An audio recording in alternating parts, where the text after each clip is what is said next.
people here are called anti-Semitic. Yep. What is your response to that as an Israeli Jew? Well, it's a trick. We always use it. When from Europe somebody is criticizing Israel, then we bring up the Holocaust. When in this country people are criticizing Israel, then they are anti-Semitic. And the organization is strong and has a lot of money.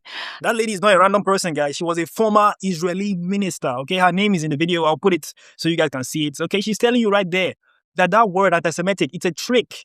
When they use it, this is what they are actually doing here, guys. They want to elicit an emotional response from the masses, which can be directed against that individual who is criticizing them, forcing him into either silence or a loss of status in society, business, or politics, okay? That word, that label, anti-Semitic, is meant to disempower a person, guys, to weaken him. And many of us were so simple, we actually do what these Khazars want, okay? We actually fall for it. When we hear someone is anti-Semitic, we start to treat that person as if he has leprosy. No, okay, it's not true.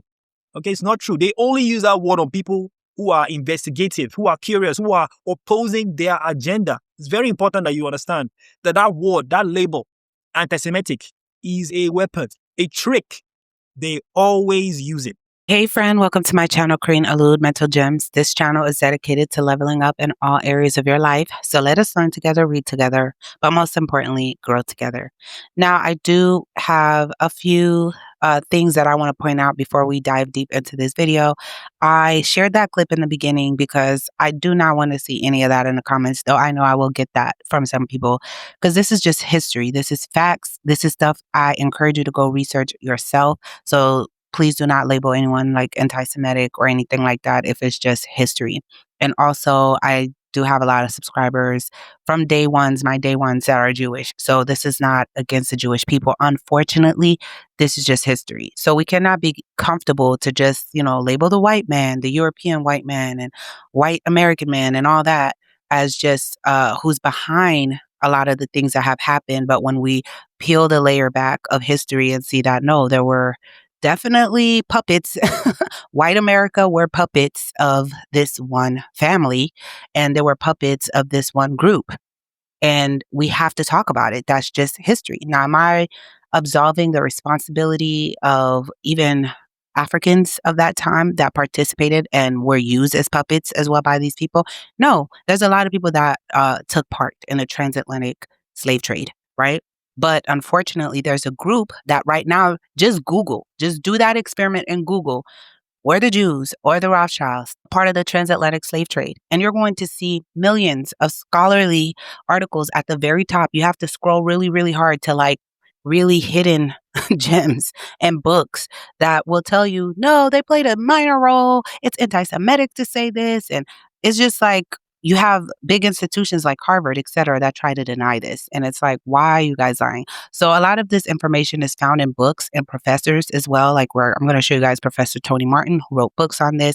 And I do want to add that all links to every clip used will be in the description if you want to further watch longer. And this is a historical piece. When I do historical videos, I use clips of the people talking, like the professionals, the professors, because when I do videos and I just speak as Karine, I have no authority to speak, right? So a lot of people you're a liar, show your proof, da da da.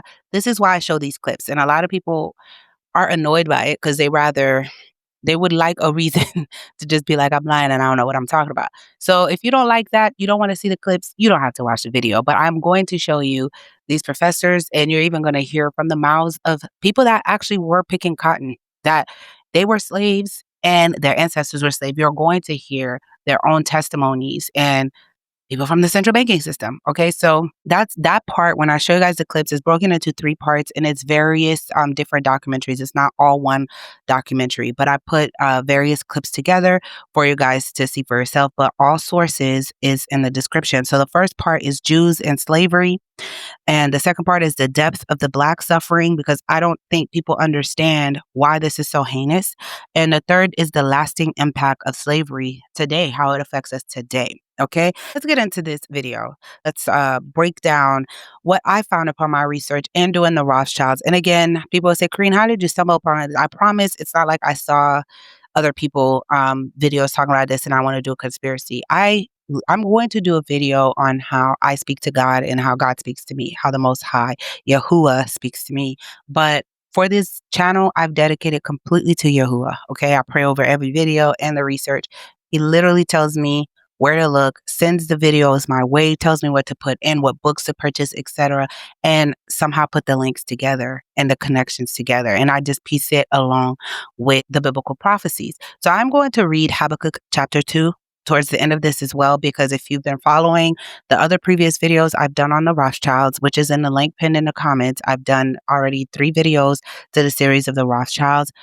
Please check that out. Okay, so let's start. Did the wealth of the Rothschilds come from slave trade and colonialism? The Rothschild family joined the Orange House of Holland royal family to found the Bank of Amsterdam in the early 1600s, becoming the first private central bank in the world. On July 1st, 2009, British investment bank Rothschild and top law firm Fairfield said on that Wednesday that they greatly regret past links between their founders and the slave trade. The 19th century founders Nathan Mayer Rothschild and James William Freshfield both supported the transatlantic slave trade. New historic research shows both were engaged in business linked to the slave trade. The Financial Times has reported. Both companies issued statements on their websites in which they said they had been unaware of the connection. We greatly regret that the firm is linked in any way to the inhumane institution of slavery, said Freshfield's House Derringer. Rothschild said the company greatly regrets being linked in any way to the abhorrent institution of slavery, end quote. And according to Reuters, the links could prove contentious for both firms. Operations in the United States, where numerous banks and other bodies have been pressured to make amends for profiting from slavery. Documents from Britain's National Archives, which academics at University College London are studying, showed that Rothschilds, a founder of the banking dynasty, had allowed the use of slaves as collateral when banking with a slave owner, the FT said. The documents also indicated that Freshfield, an early partner in the law firm, acted as a trustee for some clients in deals involving Caribbean slave plantations. James William Freshfield was an active member of the Church Missionary Society, which was committed to the abolition of slavery. The company statement said, Rothschild himself arranged a loan on behalf of the British government, which accelerated the abolition of the slave trade by facilitating the payment of compensation to slave owners, the company said. But this history of the Jews profiting from slavery is deep and goes way back. UCL historians' major investigation into Britain's debt to slavery has revealed founders of banking dynasties who benefited from slavery. The UCL study, which aimed to create the first encyclopedia of British slave owners, has furrowed the brows of financiers, Rothschilds, the merchant banks, and Freshfields, the city law firm. Documents from the project, published in the Financial Times, revealed that the founder of the banking giant, N.M. Rothschilds, had mortgaged 88 slaves in Antigua, used the slaves as collateral, defaulted, and then sought to recoup the $3,000 he was owed through a government compensation scheme. Such schemes were set up to bail out slave owners after the abolition of the slavery in 1830s. Here are some words of the major Jewish history of the early Americas called New World Jewry. It's by S.V. Liebman and the American Jewish Historical Society. He wrote about those who owned and manned the ships, or quote, they came with ships carrying African blacks to be sold as slaves. The traffic in slaves was a royal monopoly, and the Jews were often appointed as agents for the crown in their sale. They, the Jews, were the largest ship chandlers in the entire Caribbean region, where the shipping business was mainly a Jewish enterprise. The ships, not only owned by Jews, were manned by Jewish crews and sailed under the command of Jewish captains. Now, here's how I came to discuss the Jewish slave trade on Black Perspectives in the News on PBS. In the late 60s, I became acquainted with a slave trade researcher by the name of Walter White. He wrote a short booklet called Who Brought the Slaves to America? I contacted him and began doing my own research into the slave trade. I read all the official Jewish histories pertaining to it. I've followed the issue for over 25 years now, scanning official Jewish general histories on the subject, and often those histories were published by Jewish historical societies and groups. These were histories written by Jews for Jews, and here's some direct quotes from leading Jewish historians writing about the African slave trade. Prominent Jewish historian Mark Raphael, in his book Jews and Judaism in the United States, a documentary history, wrote, quote, Jewish merchants played a major role in the slave trade. In fact, in all the American colonies, whether French, Martinique, British, or Dutch, Jewish merchants frequently dominated.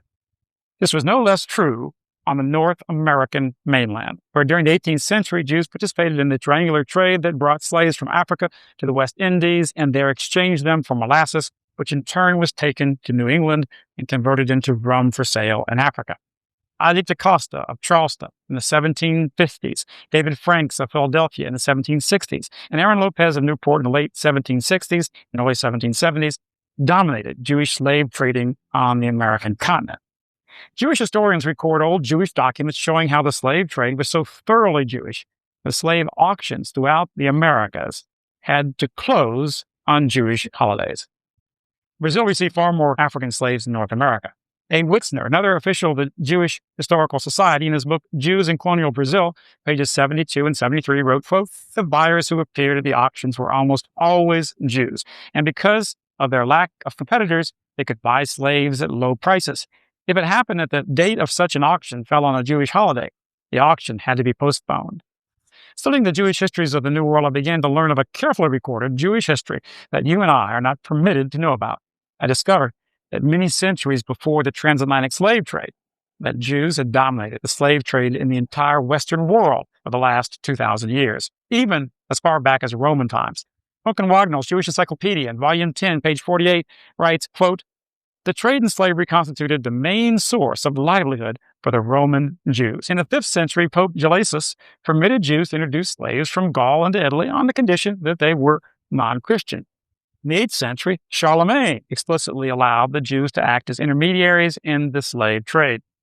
In A History of the Jews from Babylonian Exile to the End of World War II, published by the Jewish Publication Society of America, the author writes, quote, "The Jews were among the most important slave dealers in European society."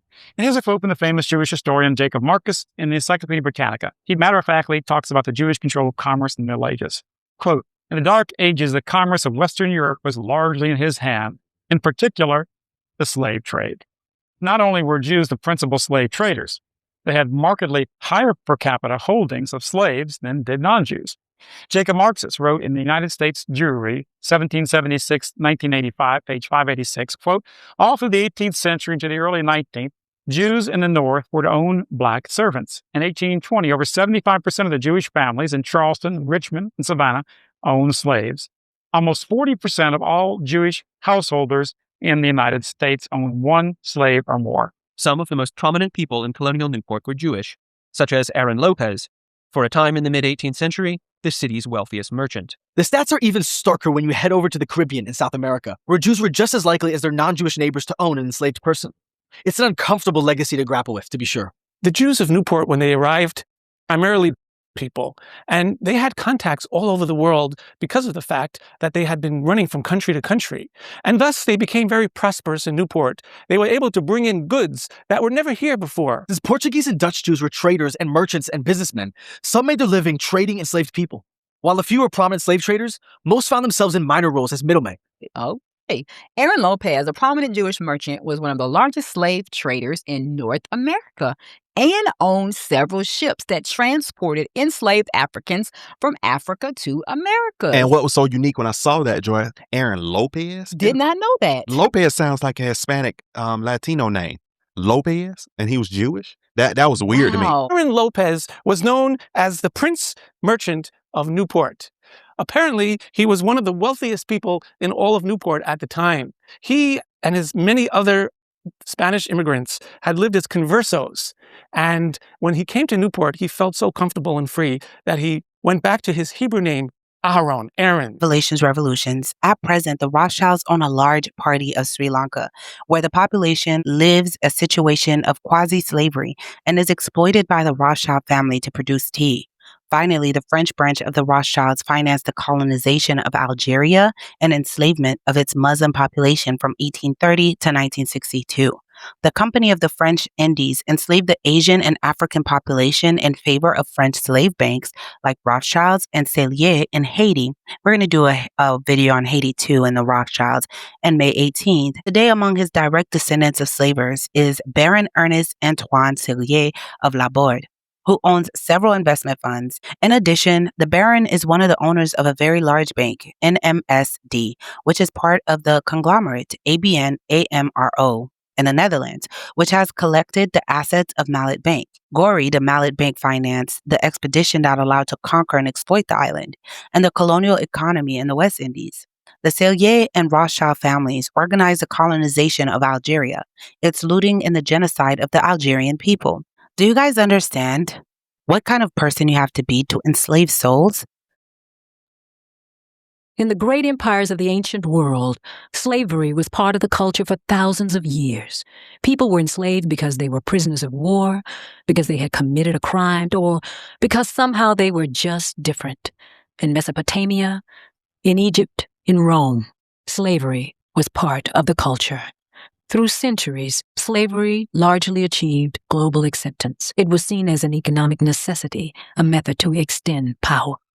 In 1441, Henry the Navigator, a Portuguese prince, left the African coast with another export, 12 men and women held in chains.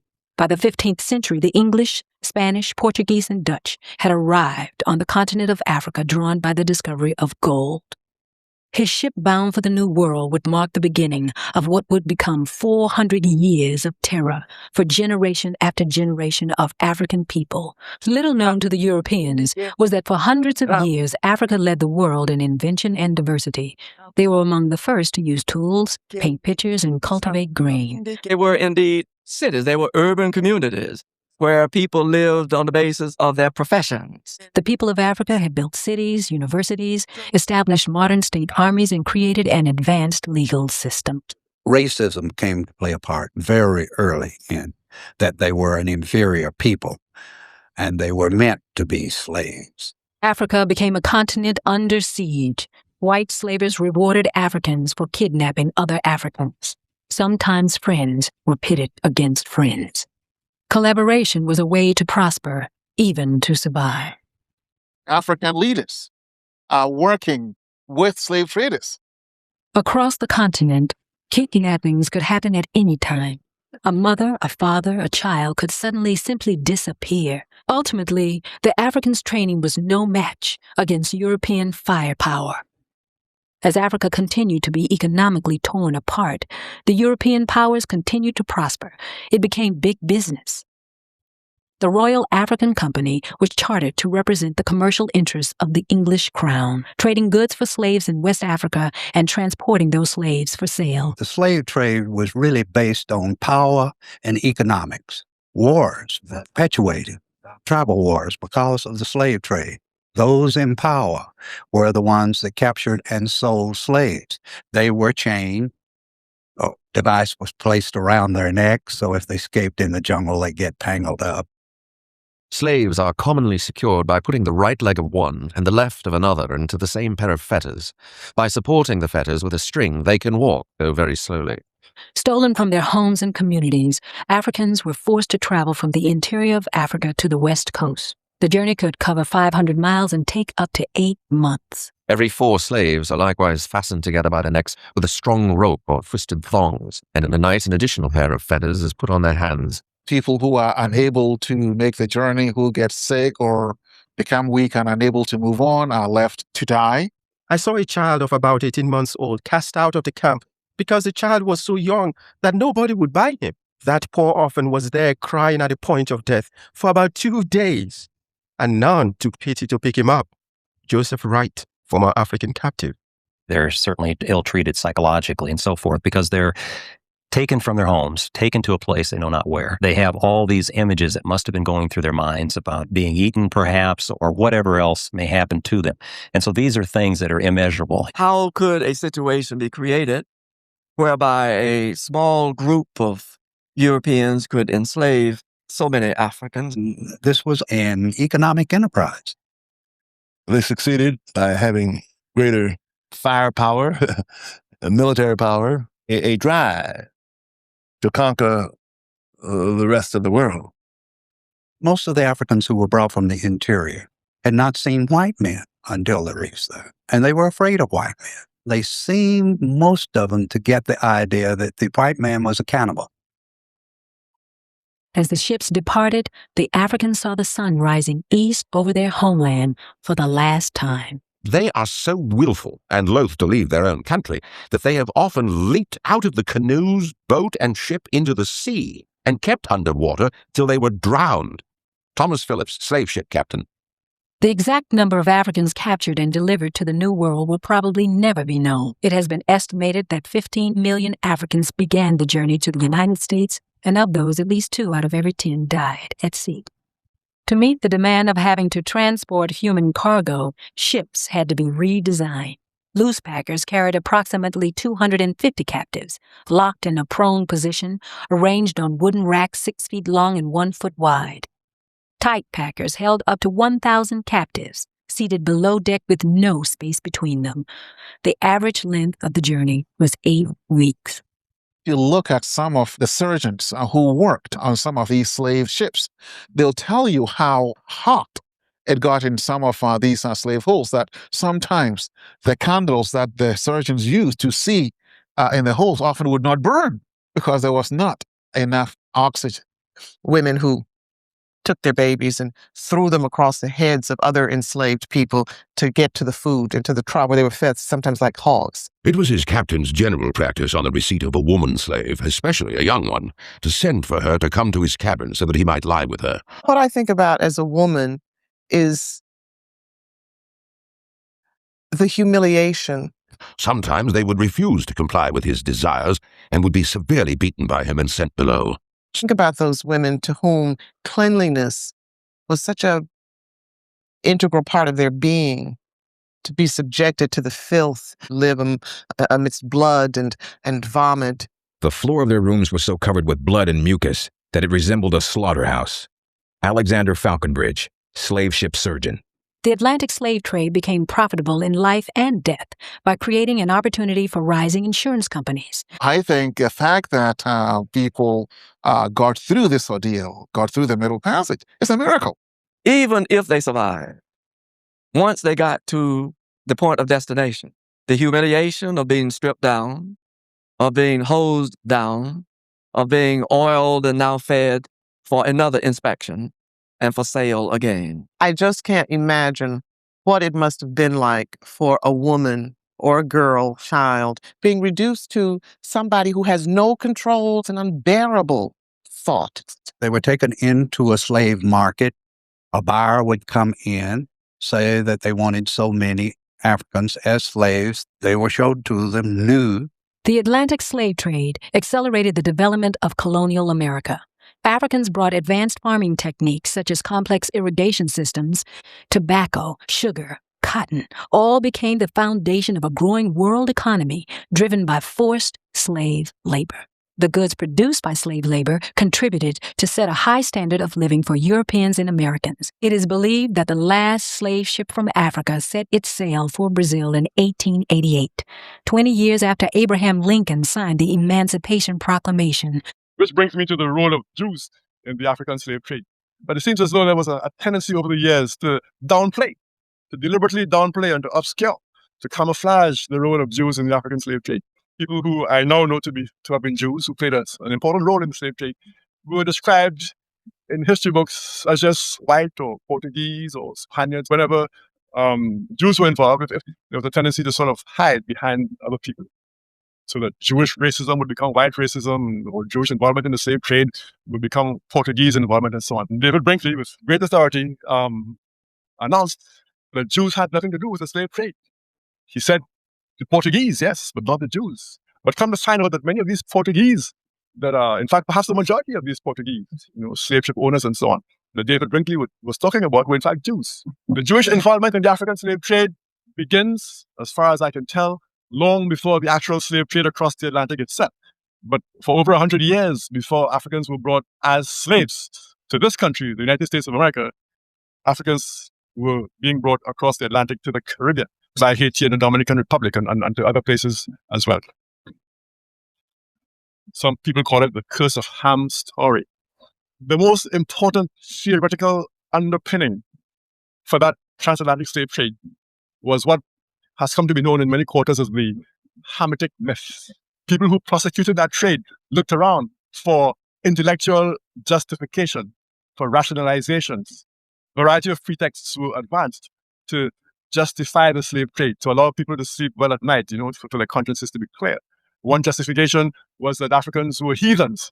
Another rationale was that Africans were less than human. Africans were devoid of reason, could not reason, were a subspecies of creature. They weren't human. And of all of these rationales that was advanced to try to justify the slave trade was the question of this Hamitic myth, that Africans had been cursed by God, that Africans would be forever the hewers of wood and the drawers of water for other races.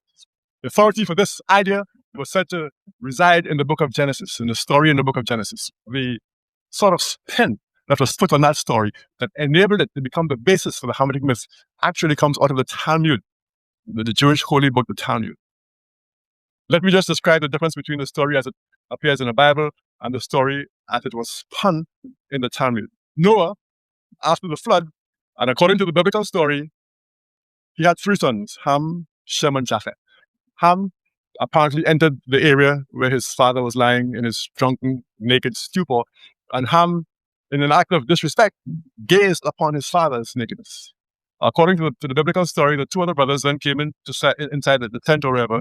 They would not look directly at him in his naked condition. They backed into the tent. They covered him with some kind of a garment. Noah revived and realized what had happened. He then cursed Ham's son Canaan and all of his descendants forever. Somebody came up with the notion that Ham was the progenitor of the African race, and Shem was the progenitor of the Asian race, and Japheth was the progenitor of the European race. The Talmud consists of interpretations, what they call glosses, on various biblical stories. The Talmud came along, the Babylonian Talmud, around about 500 or so AD, and proceeded to spin this biblical story, for reasons that are unknown to me, that the Talmud originated. That the curse on Ham and Canaan was not only a curse on an individual and his family, but it was a curse on a race. And the Talmud proceeded to embellish the story in the most delightful, should I say, ways. They came up with the notion that Ham, when he went into that tent and looked upon his naked father Noah, that Ham buggered his father. He had anal intercourse with his father. This transpired 1,000 years before the beginnings of the transatlantic slave trade. Let me continue to quote from Brackman here in his dissertation. Quote, "The more important version of the myth," that's the Hamitic myth, however, "ingeniously ties in the origins of darkness and of other real and imagined Negroid traits with Noah's curse itself. Ham is told by his outraged father that because you have abused me in the darkness of the night, your children shall be born black and ugly." The Jews were in fact very prominent as slave traders, in the centuries prior to the beginning of the Atlantic slave trade. And they were sort of accepted as the slave middlemen by both sides. And this is, a long time before the Atlantic slave trade came about. So they had their own private army. They established forts on the West African coast. They had their own ships and so on. They had their own administrators. These were like surrogate governments almost, these chartered companies as they were often called. In many areas in the Americas, Jews were a dominant element in the slave trade. In Brazil, for example, in the 17th century, Jews were a dominant element. They were often very importantly positioned in other aspects, not necessarily the plantation aspects, but things like, say, the importation of slaves, auctioning of slaves, things like the provisioning of slaves, things like manning slave ships. So in all of these areas, both directly and in terms of ancillary industries feeding the slave trade, Jews were very, very important. Like 33% of the billionaires in the US of A were Jews, based on the Forbes list of 1992. Just so during the slave trade, even though their numbers may have been relatively small, and many of the people who have to refute, many of those people have put forward figures suggesting that Jews were only a very minute portion of the overall American population. That has nothing to do with their role in the slave trade, the importance of their role. The role was much greater than their numbers in the overall population would suggest. So the Jews were approximately twice as likely as non-Jews, as the white population, to own slaves in this country, in the South, in 1830. Some of the most important slave ship owners in colonial America were Jews. Perhaps the best known of these is a man called Aaron Lopez. I noticed that many of these persons had Spanish or Portuguese-sounding last names, and that's because they were Sephardic Jews. Nathan Glazer, a very famous academic out of Harvard University, who should know better, he actually wrote that there's no way that Jews could be responsible for the slave trade in America, since there were no Jews here, he said, before 1880. But there were Sephardic Jews here from the very beginning, from the 17th century. There were Sephardic Jews coming in here to New York and later to other places. So hence the Spanish-sounding names like Nunez. So Aaron Lopez was out of Newport, Rhode Island. He was one of the largest slave ship owners in colonial America. This man had a fleet of ships for many years. He had members of his family situated in the Caribbean. He had a whole network going on. And he brought slaves back here as well. They had a hand in providing the kinds of restraints and handcuffs and chains and padlocks and those kinds of things that were used to sort of enforce servitude of the Africans as well. I am still somewhat surprised that everybody else, seems willing to acknowledge their involvement in the trade. But for some reason, this is the only group that not only refuses to acknowledge their involvement, but becomes, very, very, very, very upset when that involvement is mentioned. The book that I was using, The Secret Relationship Between Blacks and Jews, that book relies almost 100% on Jewish sources. And even though there has been an incredible effort since 1993 on the part of the Jewish media to sort of counterattack Amistad movie, very subtly suggested that Africans were the ones responsible for their own enslavement, put on by Steven Spielberg. Steven Spielberg actually had an African slave in the Amistad movie saying that he was so sorry for the great suffering that, the Jews had gone through, and whatnot. That nobody in the world, this was an African slave. Spielberg has this man saying that he had just read the Bible and these folks had suffered so much, etc., etc. Nobody in the world had suffered as much as they had. I don't know how many books on the slave trade have been published by Jews in the last 6-7 years. I've lost count, but it could easily be a dozen. That they keep just churning out these books. But the more noise they make, the more people become aware of the fact that, that there is a Jewish involvement in the slave trade. So I think that to that extent, I think they've kind of shot themselves in the foot this time around. Do you think that the Jewish community representatives like the Simon Wiesenthal Center and the Anti-Defamation League and the B'nai B'rith should apologize to the Black African community of this country for the injury they inflicted on them? I understand they have the money to pay the reparations if they're... The fact that they got away with all this, it also reflects on the Christian society. In other words, nothing was done about it. My position all along has been that other groups have acknowledged their involvement. So what is so special about the Jews that they are beyond academic inquiry? That has been my position. Finally, the Rothschild family financed the colonization of Palestine and enslavement of its Muslim and Christian Arab population for the benefit of European Jewish settlers and Rothschilds. This is how it's relevant to Iran right now. The English branch of the Rothschilds contributed to the slavery of Irish Catholics. The Bank of America belongs partly to the Rothschilds, such as the Bank of France, the Bank of Holland, and the City of London. The Rothschilds owned the Indian companies of those nations involved in the slave trade, like the banks. These families, who are currently the world's trillionaire families in power, have probably been the greatest slaveholders of all time in world history, but their involvement in evil and perverse trade has always been hidden until recently. In fact, historical accounts have been distorted to highlight the anti-slavery efforts of these ruling elites. They really are playing in our faces, making it seem like, no, but they were involved in trying to free the slaves. They don't mind their own Jewish people taking the fall for it. I keep saying that in every video. Unfortunately, the Jewish people take L's because of these major families. These Jews, small amount of Jews, right? And also white men, white America, white slave owners, all of these people, racism, because there's coming videos that's going to be on that. They take the L. They take the L for these people. They take the L, and they are doing the job of these people by coming at others who are just peeling up history and calling them anti-Semites and canceling them and calling them ignorant and dumb, and you don't know what you're talking about. And you might see a lot of that in the comments. But they don't mind the white man being the face of cruelty when behind the scenes they're funding it. They're creating the ideologies and theologies that says that you are evil. You're the white devil, the blue-eyed white devil. All those things came from these people. The concept of racism came from them, but we're going to do a video on that, on how they created racism, the color barrier. Those things did not exist before these people, because to keep the people divided is to conquer them. Even political parties, communism, fascism, capitalism, all these isms was created by them. For power. Their language is power. They were Africans, but in this country, they were taught to look at themselves another way, as slaves. Like other immigrants to America, the slaves were huddled masses. But unlike the others, what blacks were huddled against was America itself. Today, all over America, there are still echoes of the noises made when one race tries to subjugate another. The New World meant possession to the white man. It meant dispossession to the black man. 20 Africans were landed in America in 1619. By 1860, there were 4 million black men, women, and children, the private property of white America. Norwood Hastie was asked if he thinks slavery was immoral. On the plantation outside Charleston, where his family has lived for 8 generations. No, I don't. When a slave came from Africa, he couldn't speak the language.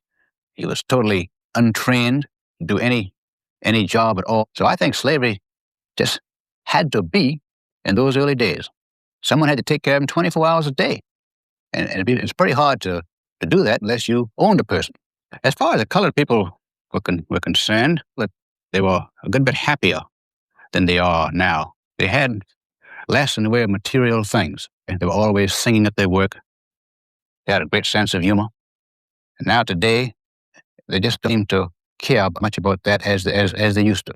But customs die awful hard. It takes a long time. And everyone knew years ago that the Negro would have to be given equality. I'm a lot more liberal than I was 5 years ago, and I know I'll be a lot more liberal 5 years from now, and I think almost everyone else is in that category. Well, realization that the Negro is a human being like anyone else. What did you think we were before you began to think of us as human beings? Well, in a way, we thought of you almost as a very superior pet because we had to do so much of their thinking for them. We had to do almost everything for them except living their own life. If masters did the thinking for slaves, it is not recorded who did the thinking for masters. It was found that if you strip a man of his culture, prevent him from learning a new one, and separate him from his family, it does not take him too long to start feeling like a commodity. Slave markets were very effective socially. They broke up the black family. Old relationships are often found intact. Descendants of slaves work for descendants of slave owners. Slaves began running away in the 1600s, but the principal method of escape wasn't formed until the 1800s. It was called the Underground Railroad. Wherever there was slavery, there was also resistance. The revolutionary movement among blacks began long before the Spirit of '76. The most effective insurrection was led by Nat Turner in Virginia in 1831. Turner and his fellow revolutionaries killed 60 white people before they themselves were captured and executed. The South was terrified. Owners decided they had better be protected from their property. Slave laws became more severe. But resistance had its own momentum, too. It was articulated fiercely and with finality in the famous appeal by David Walker, a free black man living in the North. Had you not rather be killed than to be a slave to a tyrant who takes the life of your mother, wife, and dear little children? You may do your best to keep us in wretchedness and misery, but God will deliver us from under you. And woe, woe will it be unto you if we have to obtain our freedom by fighting. Saunders believes too many whites act like masters, and too many blacks feel like slaves. The thing that I am saying, or that I am preaching, that instead of going to jail for the man all the time for nothing, if you're going to go to jail, go to jail for something. The white man is my oppressor.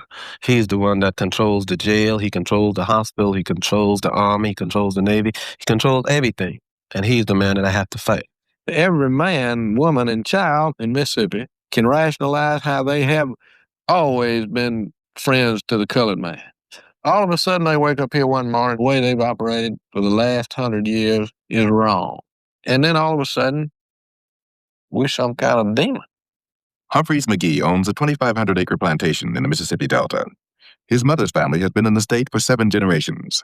See, the Civil War is over, and regardless of the evils of slavery, these people understood each other.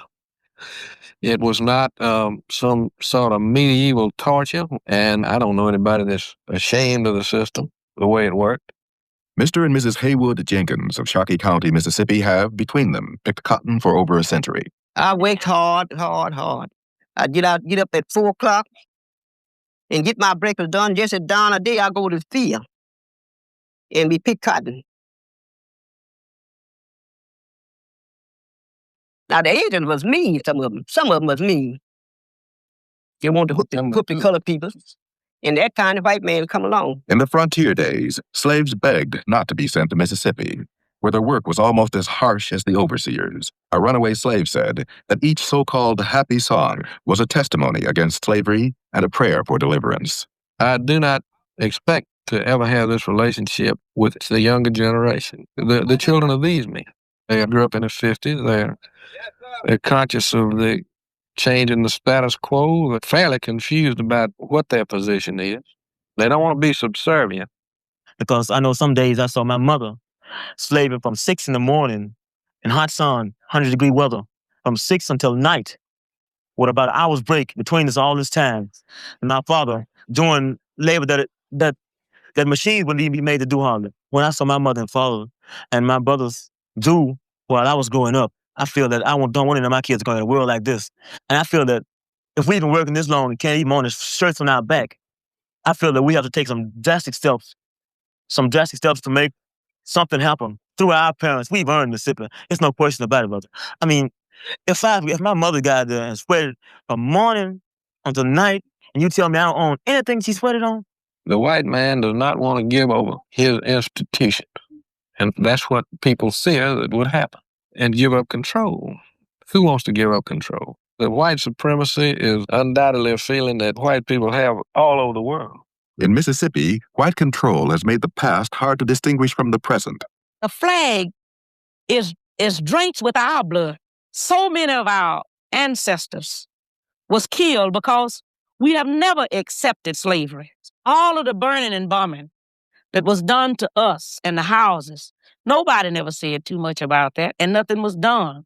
But let something be burned, by a black man, and then, my God, So we know that this flag is drenched with our blood. People ought to understand that. I don't see why they don't understand that. They know what they've done to us. All across this country, they know what they've done to us. After 300 years, the huddled masses are still looking for what eluded them in the South. Jobs, freedom, a different way of life. So you're a practicing bigot then? I'm a practicing bigot. I believe in my way of life. Well, I'm concerned things are getting worse in America. I haven't seen where America did nothing for the black people. As a young black man, I feel that I have an obligation to my race of people, not to no other race or no other nationality. Today, 85% of Chicago's black population live in ghettos. Not being able to discern his specific captor, he decides that all people with white faces are his captors. He comes rather quickly to the conclusion that the man is all the white men. And to the degree that all white people are engaged in supporting the systems of separation, that judgment is basically accurate. When we develop any kind of a system that by definition excludes people who are poor, inner city, limited education people, we are saying black only. We might as well put the sign back up. The problem that we have in white America is that most white people, when they hear about white racism, and that's not me, I never discriminated against anybody, never did. But they sit residing in a system from which they take full benefit, a system that defines them in and defines black people out. We are going to have to face the fact that we are not a community. White people will sit in their suburban homes and watch your television programs and hear about all of these laws that are being passed. Well, what is it with those colored people down there? Why are they so upset? All this wonderful stuff that we're doing for them. But we aren't focusing on the black man. The white population and the black population are pitted against each other when the black man knows that the change is not coming and the white man thinks that major efforts are being undertaken when they are not. The future may not work, but if you're black, neither did the past. Chicago is 30% black, while less than 1% of the city's businesses are owned by black people. It is hardly a revelation that economic bondage produces social revolutionaries. It is normal for an oppressed people to revolt, and it is abnormal, really, for them to accept the oppression which is forced upon them. I just ask you to visualize a room, which there are all the goodies of the world, all the material. There are people in that room, and all those people are white. The door to that room is locked, and that room is in a building with a hole. And in that hole are people, and all those people are black. People have been standing in that hole for more than 200 years, knocking on that door. And they've been saying, please let us in. And that door has never opened. The problem is we've been standing here for 200 years knocking on that door, and he hasn't opened the door because we haven't been speaking his language. So his mother tongue is power.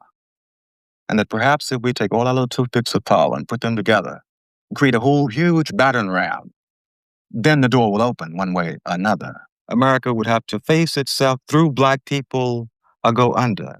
That this is the point we occupy now in time. If you're white, try to think Black. For 200 years, Blacks have watched white parades roll by.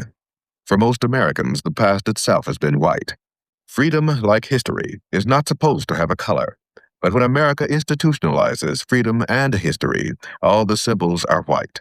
Frederick Douglass, the escaped slave, was once invited to celebrate July 4th with white people. He told them, "This 4th of July is yours, not mine. You may rejoice. I must mourn." You can't have oppression without rebellion.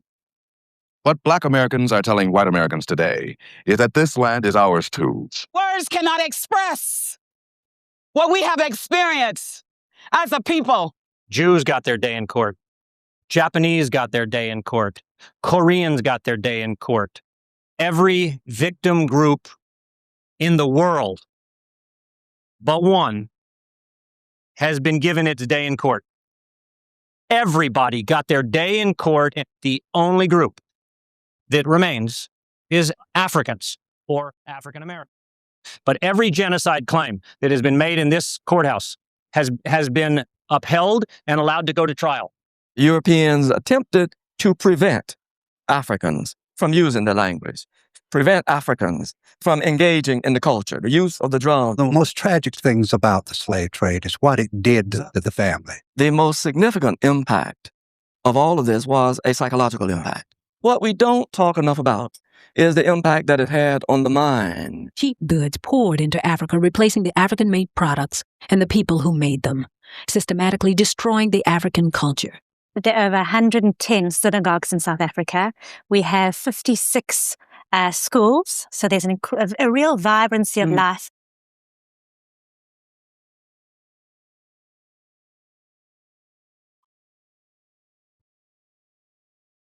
Over 90% of South African youth attend a Jewish day school, so they're coming out from school with a very good Jewish education and a very good Zionist education. They have power, money, and media and other things. These are money-hungry monsters who profit off of others' suffering.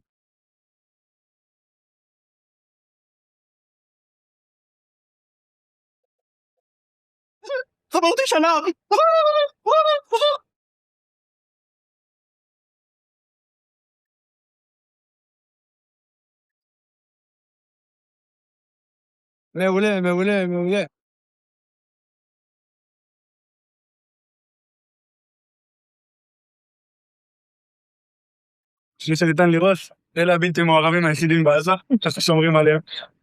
רבים אף אחד.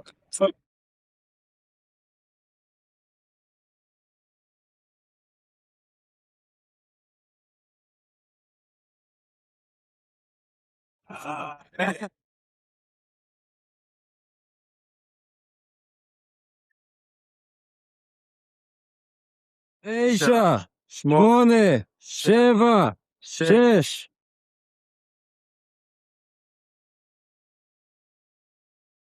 עשר תקי. יופי, תתק, מי ניצח שמה? מי ניצח?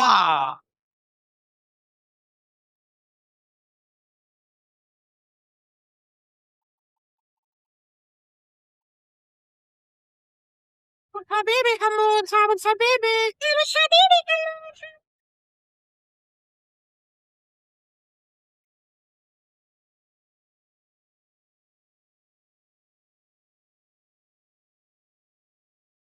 Nathan Mayer Rothschild was the leading London financier of his time. He was one of the founders of the international banking dynasty of the Rothschild family. He was born in the Frankfurt on Main ghetto, the fourth child of Mayer Amschel Rothschild and Guttl Schnapper. From 1809, Rothschild began processing gold bullion in Africa and South America. He also speculated on financial instruments such as currency, effects, and government securities related to projects such as theft of entire countries and their resources, later qualified as shameful as colonialism. However, in private, Mr. Rothschild sneaky almost created slavery. Documents recently discovered and revealed for the first time by the Financial Times of London show that Rothschilds made personal gains by using slaves as collateral and banking transactions with slave owners. It is besides Rothschild who obtained the loan, which finances the bailout of the owners of British slaves by the British government when British government sanctioned slavery. The industry was abolished in the 1830s. By realizing this financial coup de grace, which was tantamount to saving the entire economy of the British Empire, which was firmly based on the slavery of the African and Asian and American peoples, Nathan Mayer Rothschild became the undisputed master of Europe. Slavery and colonialism have caused the death of more than 100 million Black Africans and the death of millions of Irish enslaved, the Indians of America, at least 100 million dead, and recent genocide in the Middle East and Iraq, Syria, and Yemen and Iran. Communism and Nazism also was financed by the banks, caused the deaths of 80 million Russians and 120 million Chinese. And all the slave bankers are responsible for at least the death of 500 million human beings. All the wars, colonization, false revolutions, genocide, pollution, vaccines, smallpox, epidemics or plagues, cancers, and famines, behind everything, there is a Rothschild. I just want to say a huge thank you to all the supporters that have sent Cash Apps and PayPal. I've seen it all. And I just want to say thank you to you guys who understand why a lot of creators are pushing away from Super Thanks and going towards PayPal and Cash App because of how YouTube is doing us behind the scenes with it. I appreciate it, though I cannot send everyone a personal message or personally say thank you. I want to end every video by saying thank you because it really helps to push out content unfiltered to you guys. May the Lord reward you tenfold.